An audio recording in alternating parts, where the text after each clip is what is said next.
முதலமைச்சர் மு.க. ஸ்டாலினுக்கு தேர்தல் ஜுரம் வந்ததால் பொங்கல் பரிசு மற்றும் மடிக்கணினி திட்டத்தை அறிவித்திருக்கிறார் என சட்டமன்ற எதிர்க்கட்சி துணைத் தலைவர் ஆர்.பி. உதயகுமார் தெரிவித்துள்ளார். மதுரையில் செய்தியாளர்களை சந்தித்த பொழுது இவ்வாறு அவர் தெரிவித்தார்.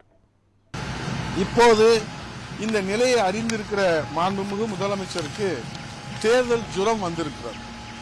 தேர்தல் ஜுரம் வந்த காரணத்தால் தான் இந்த ஆண்டு அவர் பொங்கல் பரிசு அறிவிப்பார்கள். எழுதி வைத்துக் கொள்ளுங்கள்.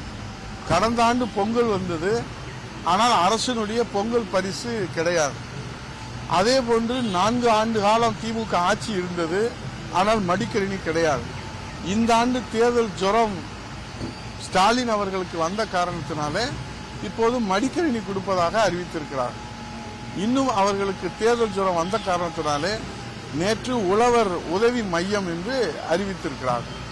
இவையெல்லாம் ஸ்டாலினுக்கு ஏற்பட்ட தேர்தல் ஜுரத்தினால் அறிவிக்கப்பட்ட திட்டங்களை தவிர மக்களுக்கு பயனளிக்கக்கூடிய திட்டங்கள் அல்ல. ஆகவே இந்த தேர்தல் ஜுரத்திற்கு மருந்தாக, மாத்திரையாக, மெடிசனாக அவர் இந்த திட்டங்களை அறிவிக்கிறாரே தவிர இதை எப்படி செயல்படுத்த போகிறார்கள், இது எப்படி மக்களுக்கு கொண்டு போய் சேர்க்க போகிறார்கள் என்பது யாருக்கும் தெரியாது.